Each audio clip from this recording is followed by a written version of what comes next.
Hello and welcome back to Crafted by Corie. If you're new, I'm Corie. Welcome to my channel. If you're returning, thank you as always for being here. I have some brand new DIYs, so let's go ahead and get right on into the crafting. DIY number one. Okay, I have this foam ring from the Dollar Tree, a bunch of greenery and some flowers, and we are going to make an absolutely gorgeous wreath. I am so proud of how this turned out. You guys, I cannot wait for you to see the end result. But essentially, I am starting out with some lamb's ear. You're going to see that I'm cutting all of these picks down even more than what I normally do. So you'll see me cut the stems from the picks, and then I'm going to cut them usually in about 3 separate pieces. The lamb's ear might be a little bit different just because of the way that it's constructed, but as I go, I'm going to just leave about an inch to be able to insert into, I'm going to clear some space for myself here, but I'm going to leave about an inch of the stem to be able to insert into the form. Now you can see that this form is not super large, so I really thought, oh, it's going to be, you know, a small, cute little wreath. Well, with all of the greenery that I added to it, it ended up literally doubling the size of the final wreath. So really, really nice size, beautiful finish. I'm very, very happy with it. The lamb's ear, some of the larger picks that I had in my stash, I had from a long time ago when I'd gotten them from the Hobby Lobby. I'm sure that I had gotten them on sale because I buy everything on sale, basically. And then the others I'd gotten off of Amazon, I believe. I've had some of these in my stash for quite some time, so it's sometimes hard for me to remember where I picked them up, but I'm pretty sure that they were from Amazon. So I'm going to continue to place these around all over the wreath. I was a little concerned when I first started thinking about this project that the foam ring might be a little bit too dense for me to be able to stick my picks directly into it. I was worried that I might have to, you know, use a skewer to kind of poke the holes in, but I was pleasantly surprised that these went in really easily. I had no problems. A couple of times I might have missed my mark because as I filled this in, I couldn't quite see the form anymore. So that was a little bit, I won't even call it a challenge. I just had to spread the leaves apart and hit the mark, right? So this was actually super easy to do. It just took a little bit of time and just kind of twirling it around. As you can see, I kept spinning it so that I could get a good idea of whether I was keeping it balanced or not. But I just continued to fill it in with the lamb's ear. And then I did start manipulating the direction of the stems because I felt like some of them were sticking up taller than others. With the angle of the camera, it is making it look like that one side is much larger. It might actually have been slightly larger, but I think it's also the angle of the camera that's contributing to that. But continued around with the lamb's ear until I felt like I had a sufficient amount of that. Now I am still able to see the ring form at this point. So I am going to continue on with other types of greenery. This is something that I picked up from Michael's just recently, and I talked about it in my haul video that I posted this past Sunday if you want to take a look at that. But it is boxwood with kind of like a dusting of pink on it. It's a really pretty pick. And again, I am going to be, excuse my head in there, but I'm going to be cutting each of these stems off of the full pick, and then I will cut each of these down into 3 sections. Because again, I don't want these sticking out too far. I just need little pieces for this to make this work. So going to go around and tuck these in. And normally when I do my projects, I'm sure if you followed me for any bit of time, you know that I will kind of not fast forward. This is actually sped up about 2.5 times the actual speed, but I tend to do like time. I don't know if time lapse is the right term for it, but I'll cut out pieces of the video and just jump ahead. But for this particular project, I am going to keep all of the footage in so that you can see exactly how many picks I used, where I was placing them, how I was looking at the wreath as I went. I just thought maybe it would be helpful, especially for anyone who might not have done a wreath like this before. So if that's not your jam, if you prefer to speed ahead, by all means, you can certainly fast forward. But I just wanted to let you know that I did leave all of the footage in for this particular wreath for you to be able to see step by step exactly what I did. But I'm going to continue on with this particular type of boxwood, and then I am going to come in with a couple of other boxwood picks that I had in my stash that were different shades of green to give it some additional dimension, and also because the colors that I've used so far here between the lamb's ear and this first boxwood, here I'm showing you that brighter green, and then I decided I wanted to finish up with the original first. But these first two types of greenery, they were very muted colors. So kind of like a sage green, very soft, beautiful, but I felt like it needed more of a pop of a variety of shades, so to speak. And that is what is going to come into play with these other types of boxwood, so like the one that you can see at the top right of the screen right now. So I am going to just sit back and let you see how I do this for a minute, and I'll come back in and talk a little bit more in a second.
So as you can see, I'm just making sure that I'm distributing it. It's kind of random, but I just want to make sure that I'm spacing it out somewhat evenly around the wreath and tucking it into places that look like it needs a little bit of variety, so to speak. And then once I have all of my greenery in, I'm going to start adding a bit of color. And so I have the lavender that I'm going to grab right now. This is also from Amazon. I'd gotten the lavender off of Amazon. The other shades of boxwood that I had added in here, I know one of the picks had been from Walmart and the other one had been also from Amazon. I've gotten a lot of different things off of Amazon, and then yeah. So now this is actually the lavender that I picked up from Amazon. And I'm just going to tuck some of this in here and there. I am not going to try to overwhelm the wreath with the purple. I want it to enhance it. And so I'm just going to be adding a little bit of it here and there. And then once I have that in, I will be adding in some more color. And the yellow flowers that you're going to see me using in just a moment, I'm honestly not sure what they're called. It doesn't say on the pick. I had picked it up from Michael's in that same haul that I did on Sunday. So here they are. During my haul video, I did ask you guys what you thought they might be, and a few of you said that you thought they might be dahlias. So I'm going to go with that, and we're going to call these dahlias. But I thought that the yellow might be really pretty. Such a nice spring color. It's going to give it that pop that this needs against the green and with the purple lavender. And there I was missing my my mark there. For these, I did leave a longer stem because I wanted them to be able to sit up on top of the greenery, so not get buried down in. So you're going to see here, I'm leaving more of a 2 to 3 inch stem on these than as opposed to the greenery where I was only doing like a little bit of maybe an inch worth of stem, because I wanted that greenery to be tighter into the wreath form. So tucking each of these in and spacing them out a little bit as I go as well. I am absolutely in love with this wreath. This is going to be adorning my door. Super happy with how this turned out. And these yellow flowers, each of these stems was only $1 at Michael's. It was originally $1.99. I got them on sale 50% off. So great buy as far as I am concerned. I am loving this wreath. So once I had it together, I had also from Michael's picked up these adorable little gnomes. These are picks, believe it or not. This little ladybug gnome, I was like, oh my goodness, I want to put her in here. And to be honest, I don't think she goes with this wreath. I think she is adorable. I love the wreath, but I feel like the wreath is super sophisticated and she is very whimsical. So I did end up pulling her out, and in the final photo, you'll see her kind of tucked in there. But let me know if you would leave her in or take her out.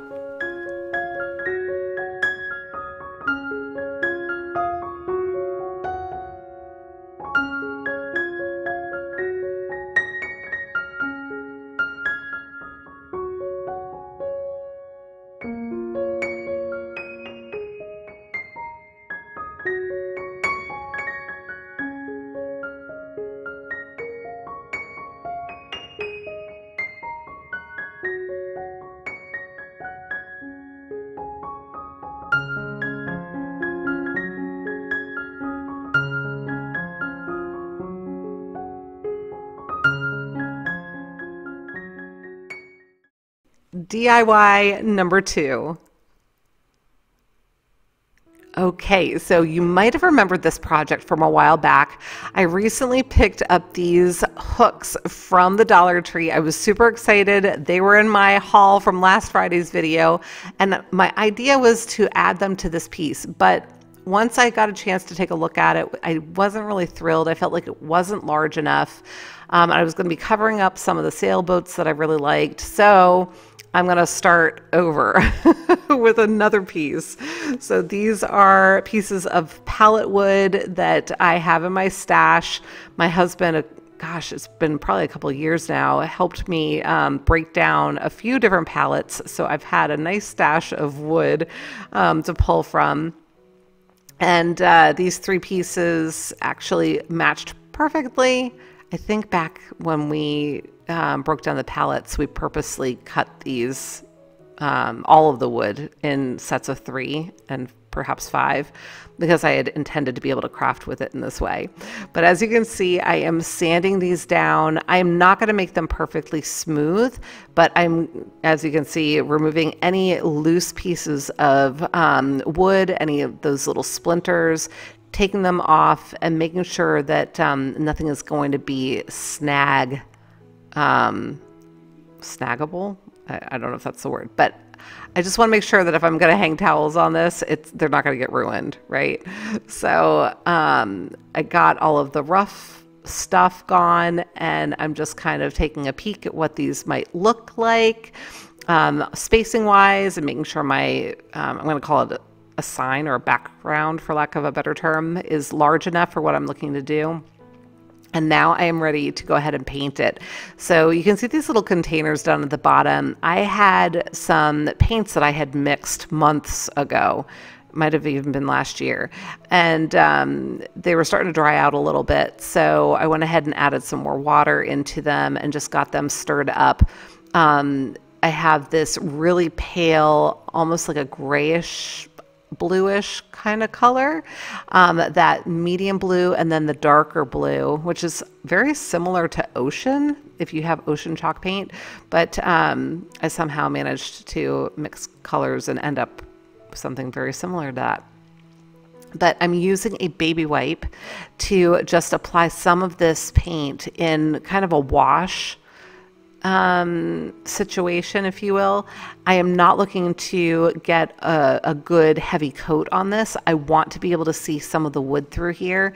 And because I did not sand it smooth, you can see some of the grain and the texture in the wood, and you can see that I'm definitely not hitting all of the wood with that paint, right? And that is the look that I'm going for. So I've got a new baby wipe here. I'm going over with the medium blue. This makes me think of like a French blue. But again, these were all custom mixed for some sort of a project that I had done last year. I'm not even sure I recall exactly which project I used them on, but they were definitely for some sort of coastal project, I can guarantee. So I've had them in my drawer, pulled them out, and I figured I would use them since they were already mixed. And I knew that if I didn't use them soon, they would definitely dry out. So going over it with the dark blue now in some of those open areas that I had left. My very first year on YouTube, I had done a sign that it was a dupe for something I had found maybe at Hobby Lobby, I'm not sure, but it was like block colors in greens and blues, like shore colors, beachy colors. And this is kind of a nod to that. I'm obviously letting the colors blend together a little bit more rather than doing straight lines and taping things off and making them blocky. But it was definitely the style that I'm going with right here was definitely inspired by that sign. So now I'm just going over it with a clean baby wipe, trying to clean some of the paint away, just mute it a little bit.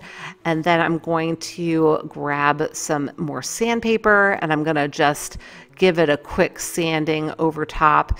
You'll see here in a second when I flip over the sandpaper that it did remove some of the paint, but it's not taking off a whole heck of a lot of it. So just gave it a little bit of a distressing, but the majority of the paint was left intact.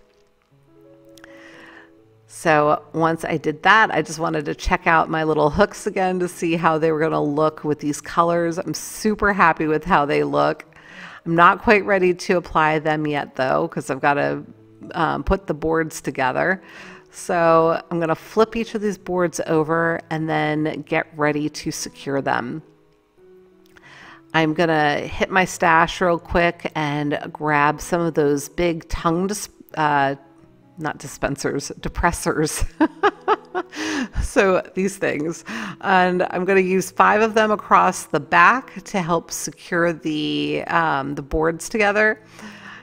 And I'm going to be using both wood glue and hot glue. So the wood glue is going to really provide a strong bond, and then the hot glue will hold everything in place for the time being, so that I can continue working on the project.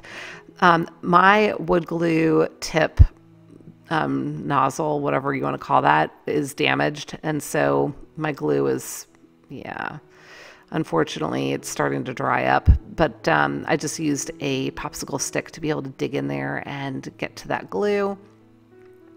And then I am adding some of the hot glue in between those 3 spots. Now, the reason I put those 3 spots, hopefully you can see each of those is hitting one of the boards. So I'm making sure that I do have wood glue adhering to each of those 3 boards to make sure that they are nicely bonded. So, and then that hot glue is just going in between there to get everything connected. So once I had that down, I did decide to come in with my staple gun and just give it an extra little bit of security. Also to just make sure that that wood glue was definitely hitting every single board, because the boards are not completely flat and even. So I didn't want, and some of the times these giant popsicle sticks, they sometimes are a little bit warped. So I wanted to make sure there was no gap and that everything was getting nice and bonded together. Just for an extra bit of caution, using my hammer on those staples, because I don't always manage to get them all the way in with the gun. And there we have the sign or backdrop. I'm going to check it out with the hooks. Oh, I thought I was going to check it out with the hooks again. Apparently I did not. I'm showing you my Mod Podge. I'm just going to clean up my little workspace again. I love that little ladybug vacuum. It's one of the best things I've ever gotten off of Amazon. So I'm going to go ahead in a second and apply Mod Podge all over the surface here. Now, there are 2 reasons why I'm going to Mod Podge this. You don't have to, but I will tell you my reasons. First of all, I intend for this to be a rack for hand towels. And because it's going to be a rack for hand towels, I anticipate that those towels will sometimes become damp. I also have white towels that I like to use. So hanging white towels on a piece that is painted with blues and not sealed, and when those towels might become damp, from my perspective, that's a recipe for disaster. So I am sealing in the paint so that I will run less risk of having my towels stained. And then also remember, these boards are not perfectly smooth. They are still rough. And so I was thinking that that might soften up a little bit of the rough edges, to also help avoid snagging anything that gets hung on here. So that was the reason that I was doing, that I decided to apply the Mod Podge. And you can see I'm using a skewer in between the boards. I'd gotten just some excessive amounts of Mod Podge in between the boards, and it was creating like a bridge, so to speak, with the Mod Podge, and I didn't want that to be there. So I was just using that skewer to just remove the paint the Mod Podge that was between the boards. There I am doing it again just to make sure that that's cleared out, using my heat gun to help get that dry a little bit more quickly so that I'll be able to continue with the project. So once it's completely dry, I am laying out my hooks again to take a peek at them, but I'm not quite ready to adhere them yet because I want to add some D-hooks to the back first, so that I'll have a way to hang this once it's all done. So I've got my D-hooks. They come with, and I think I got a pack of 100 of them off of Amazon. I forget how much they were. They were not super expensive. I remember them being really reasonable. I just don't remember how much they were. So, and I don't even want to venture a guess because I'll probably be completely wrong if I try to give you a price. But they are fantastic because they just hand screw right into the back. I don't even have to drill a pilot hole. The screws are nice and sharp, so I'm just using a Phillips head screwdriver to screw those into the back of the sign here. And with using the D-hooks on my wall, I can either use a couple of different hangers that I put into the wall and then hang each D-hook onto those hangers, or I can attach a piece of wire from one D-hook to the other to create a hanger, like a picture hanger, if that makes sense. So options with this. So once I have those secure, I am now ready to attach my my hooks. Now, I went everywhere through my stash trying to find some sort of a screw or something that had a large enough head that I could attach these at the top in a way that was going to work. And I didn't have anything that I could come up with. So I ultimately decided to use hot glue on these. Now, in hindsight, I probably should have used a combination of hot glue and my Gorilla Glue just to make sure, but I don't know if it's because of the Mod Podge or the fact that these surfaces are not flat, and so it gave really an opportunity for that glue to grab onto things, but these are on there really pretty good, and I don't think they're going anywhere anytime soon. So, and this particular piece is going to be in the half bath that I have in my basement. So it is a cooler area. It's not ever going to get hot down there. So I don't have to worry about the hot glue getting soft and melty. I think I'm going to be good with this. If you are going to be doing something like this and there is any risk that this would be something that might get warm enough to loosen up the glue, or just in general, I probably would recommend using E6000 or Gorilla Glue or whatever else along with your hot glue, just to make sure that it's nicely permanently bonded on there for you. I'm pretty confident in it, but so now I was trying to figure out what to put at the top because I do want to cover up those little holes and make it look finished. So I had these push pins, but they're like fuzzy, and I talked about them as well. And then I remembered I had these half circle wood beads in my stash, and they fit perfectly. They actually were in 2 sizes, and the larger size fit right over the top of there, almost like a little cap. And so that was what I decided I was going to do. So I grabbed out my dark blue paint again, the same color that I used on the board with the baby wipes. And I'm just going to use an actual paintbrush here. And I'm going to give them a good coat of paint and help get them dry here with my heat gun. And once they're dry, I'm ready to go ahead and apply them to the tops there. And I'm going to use more hot glue. So I'm just going to add a generous amount of hot glue inside that circle. I'll put a little bit more on the back of the little half circle bead and then set that on down. And I will do that for each of these. I am so happy with how this turned out. I had talked with Rich about it and told him that I'd made this, but I guess his expectations were pretty low because when I showed it to him, he was like, "Oh, wow, that's a lot nicer than I thought it was going to be."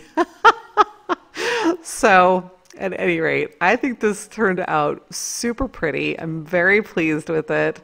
I hope you like it too. I'm going to futz with it a little bit more here, but I hope that you leave me a comment. Let me know what you think of it, and I will show you the end result here as soon as I decide I am good with the hot glue going on here. But I love this project. I really, really do.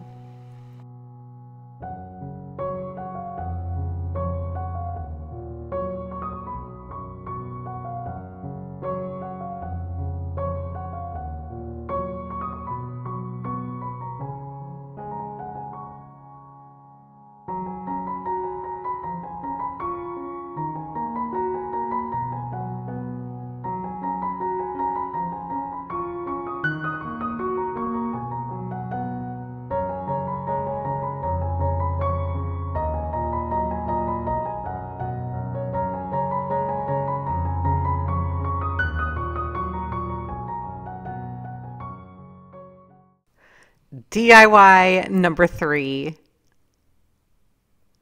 Okay, this is a sign from the Dollar Tree, and then I have those cute little starfish. They're actually from the Dollar Tree as well, and they are plastic, but they don't look plastic to me. They look more ceramic to me. I think they're really nice quality. I'm very pleased with them. So this is a shelf, but we are not going to use it as a shelf. We are going to use it as a wall hanging.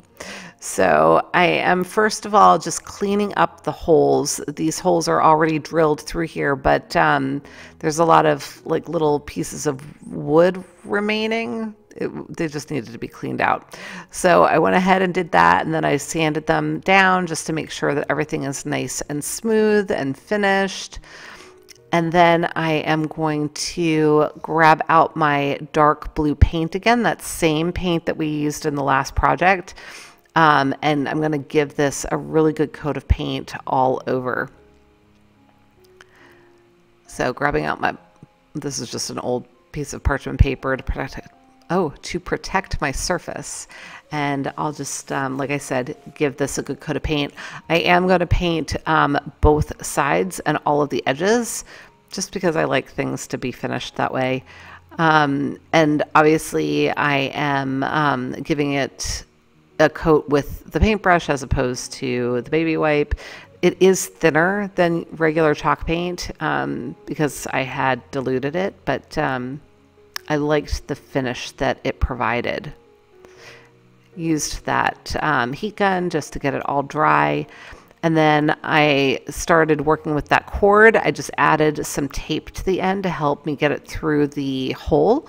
And now I'm tying a knot in it, but I wasn't really thrilled with the way that looked, and I didn't really like the end sticking out.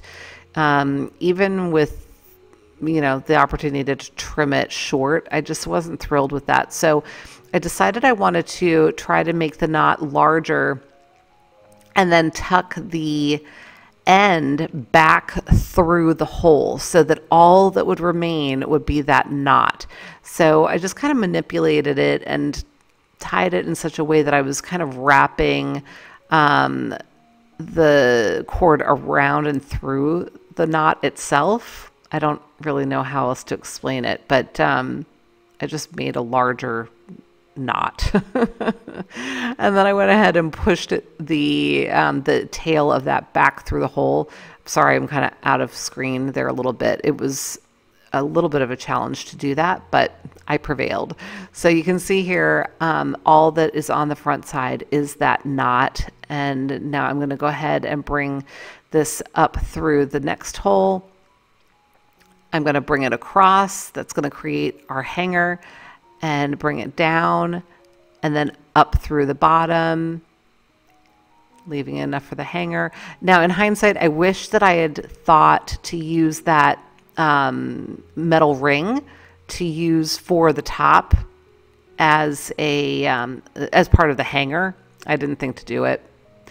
but it still turned out super cute without that. So here you can see how I'm just trying to recreate this knot on this side as well. So I'm just kind of tucking my cord through the knot parts, the loops in the knot, just to create a larger knot. And then I did the same thing, pushing it back through. I grabbed my needle nose pliers this time to help pull the cord back through because it was just very snug. So I eventually prevailed, but I won't lie, it definitely was a bit of a challenge. So there I go, and I'm just going to pull that through so that all that remains is the knot again on the front. In hindsight, I kind of wish I had done the same thing at the top corners as well. It would have been easy for me to do that, and then I would have had the hanger coming up from behind, but and I would have had knots in all four corners. I'm tempted to go and redo that, but of course you're going to see here after I trimmed off the cord, I did hot glue everything there, so it would be a little bit of a challenge for me to go back and try to do those knots now, because here you can see I'm even gluing the top part, so everything is pretty secure. But once that cooled, I'm sure that there's a way that I could go back and do that. It's not impossible, but I went ahead now and grabbed out my little starfish. I'm going to line them up, and then I am going to use more hot glue to attach them. Now, I don't know what you call the things on starfish. I don't know if they're arms or feet, whatever. I'm going to call them arms, but each of these only has 3 arms that actually touch down on the surface. And so I had to figure out which the 3 were because they were different on each of them. So I had to figure out which 3 parts of the starfish were actually touching the surface, and that's where I put my little 3 drops of hot glue. Hopefully that makes sense.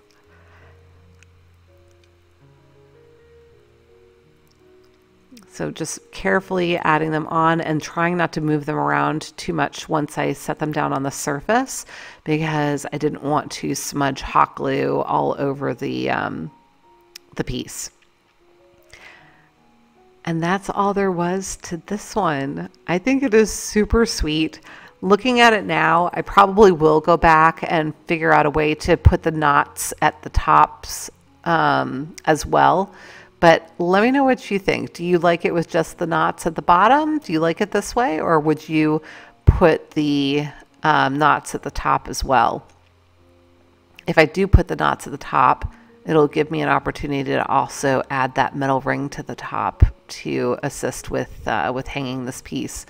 But let me know your thoughts.